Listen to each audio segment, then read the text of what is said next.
இப்போ நம்ம வந்து கிளாஸ்க்குள்ளே போகலாம். ஃபர்ஸ்ட் டாபிக் பார்த்தீங்கன்னா ஜிடிஎன்டியோட ஹிஸ்ட்ரி. நம்ம ஜிடிஎன்டியோட ஹிஸ்ட்ரியை ஃபுல்லாக தெரிஞ்சுக்கிறோம்னா 18ஆம் நூற்றாண்டின் தொடக்க காலகட்டத்துக்கே போகணும். ஏன்னா அந்த காலகட்டத்தில் தான் இன்ஜினியரிங் நல்லா வளர்ச்சி அடைஞ்சிக்கிட்டு இருந்துச்சு. 1800 காலகட்டத்தில் ஒரு பொருளை வந்து மேனுஃபேக்சரிங் பண்ணுறதுக்கு 2 டைப்பான மெத்தட் வந்து பொதுவாக யூஸ் பண்ணிக்கிட்டு இருந்தாங்க. ஒன்று பார்த்தீங்கன்னா கட் அண்ட் ட்ரை மெத்தட், இன்னொன்று பார்த்தீங்கன்னா file and fit method. First வந்து கட் அண்ட் ட்ரை மெத்தட் பற்றி பார்ப்போம். இதை நம்ம அண்டர்ஸ்டாண்ட் பண்ணிக்கிறதுக்கு ஒரு T shaped carpentry work piece நம்ம வந்து எக்ஸாம்பிளுக்கு எடுத்துக்குருவோம். அந்த காலத்தில் பார்த்தீங்கன்னா ஸ்டாண்டர்ட் மெஷர்மெண்ட் எதுவுமே யூஸ் பண்ணல. ஸோ இந்த மாதிரி ஒரு பொருள் தயாரிக்கணும்னா என்ன பண்ணுவாங்கன்னு பார்த்தீங்கன்னா அப்ராக்சிமேட்டாக அதோட மெஷர்மெண்ட் எடுத்துக்குருவாங்க. அப்ராக்சிமேட்டாக அந்த மெஷர்மெண்ட் எல்லாம் எடுத்ததுக்கு அப்புறம் ஒர்க் பீஸ் அந்த ஜாயின் பண்ணக்கூடிய இந்த 2 இடத்துலையுமே கட் பண்ணிட்டு அதை வந்து மேட்ச் பண்ணி பார்ப்பாங்க. சப்போஸ் அது மேட்ச் ஆகாட்டா மறுபடியும் அதை கட் பண்ணிட்டு மறுபடியும் அதை ட்ரை பண்ணி அப்படியே ரிப்பீட்டடாக ட்ரை பண்ணி அதுக்கு மேட்ச் பண்ணி பார்ப்பாங்க.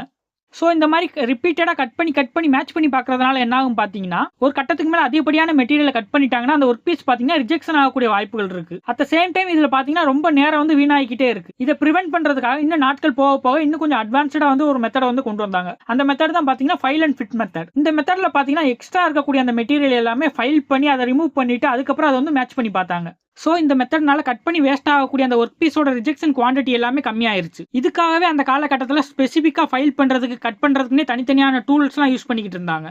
18ஆம் நூற்றாண்டின் கடைசி வரைக்குமே ஒவ்வொரு குரூப் ஆஃப் மக்களுமே இந்த மாதிரி தான் தனித்தனியாக அவங்களுக்குன்னு ஒரு மெஷர்மெண்ட் வச்சு ஒரு ப்ராடக்ட்டை மேனுஃபேக்சரிங் பண்ணிக்கிட்டு இருந்தாங்க. 19ஆம் நூற்றாண்டின் தொடக்கத்தில் இன்ஜினியரிங்ஸ் நல்லா வளர்ச்சி அடைஞ்சிக்கிட்டு இருந்துச்சு. இந்த காலகட்டத்திலேயே ஒரு மிகப்பெரிய பிரச்சனை இருந்துச்சு. அது என்ன ப்ராப்ளம் பார்த்தீங்கன்னா ஒவ்வொரு குரூப் ஆஃப் மக்களும் ஒவ்வொரு மெஷர்மெண்ட்டை வந்து யூஸ் பண்ணிக்கிட்டு இருந்தாங்க. இதனால ஒரு இடத்துல உருவாக்கக்கூடிய ஒரு பொருளை வந்து இன்னொரு இடத்துல அதே மெஷர்மெண்ட் வச்சு உருவாக்க முடியல. பிகாஸ் 2 பேரும் வேற மெஷர்மெண்ட் வந்து யூஸ் பண்ணிக்கிட்டு இருந்தாங்க. இந்த ப்ராப்ளம் எல்லாத்தையுமே குறைக்கிறதுக்காக எல்லா நாடுகளும் ஒருங்கிணைத்து அங்கெங்கு வந்து சில அமைப்புகளை வந்து உருவாக்குறாங்க. இந்த சிஸ்டம்ஸ் எல்லாமே ஒன்னா கலந்து ஆலோசித்து தான் இன்ஜினியரிங் டிராயிங், ஜிடிஎன்டி அதாவது ஜியாமெட்ரிக் டைமென்ஷன் அண்ட் டாலரிங்ஸ் போன்ற விஷயத்தை வந்து எல்லாத்துக்குமே வந்து அறிமுகப்படுத்துறாங்க. 19th செஞ்சுரியில் பார்த்தீங்கன்னா டெக்னாலஜி நல்லா டெவலப் ஆகிட்டு இருந்துச்சு. டெக்னாலஜி டெவலப் ஆகிட்டு இருந்த அதே நேரத்தில் இன்ஜினியரிங் டிராயிங்ஸையும் டெவலப் பண்ணி கோஆர்டினேட் சிஸ்டம்ங்கிற ஒரு சிஸ்டத்தை வந்து இன்ட்ரடியூஸ் பண்ணாங்க. இந்த சிஸ்டம்ல தான் டாலரன்ஸ்ங்கிற ஒரு சூப்பர் மேட்டரை கொண்டு வந்தாங்க. இந்த டாலரன்ஸ் பற்றி ஆல்ரெடி நம்ம ஒரு வீடியோ போட்டிருக்கோம். அந்த வீடியோட லிங்க் கீழே டிஸ்கிரிப்ஷனில் கொடுக்குறேன்.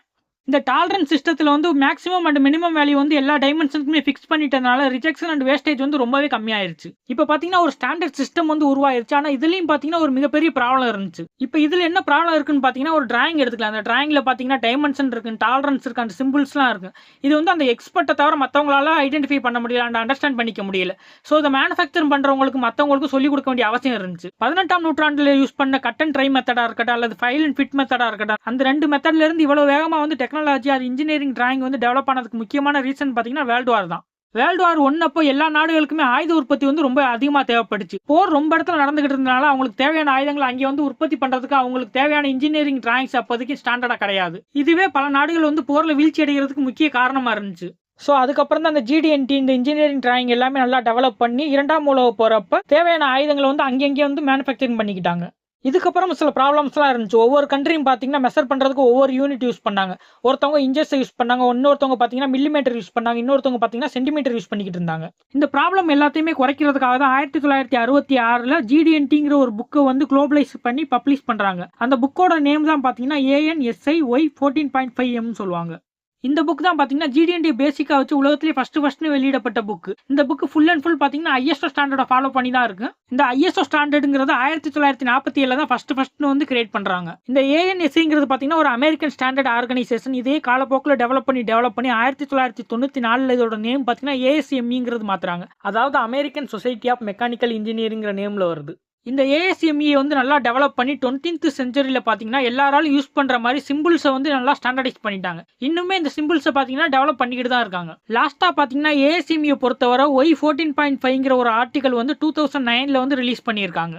மோஸ்ட்டாக இந்தியாவில் இருக்கக்கூடிய எல்லா கம்பெனிஸுமே இந்த ASME பேஸ் பண்ணி இன்ஜஸில் தான் ஒர்க் பண்ணுவாங்க. நெக்ஸ்ட் பார்த்தீங்கன்னா ISO ஸ்டாண்டர்ட்ஸ் பற்றி கொஞ்சம் தெரிஞ்சுக்கலாம். ISOக்கும் ASMEக்கு வந்து உங்களுக்கு வந்து ரொம்ப பெரிய டிஃபரன்ஸ்லாம் இருக்காது. இப்போ நீங்கள் ISOவில் வந்து ஃப்ரேம் கண்ட்ரோலுங்கிற ஒரு பாக்ஸ் யூஸ் பண்ணுறீங்கன்னா அதுவே நீங்கள் ASMEயில் பார்த்தீங்கன்னா டாலரன்ஸ் பாக்ஸ்னு சொல்லுவாங்க.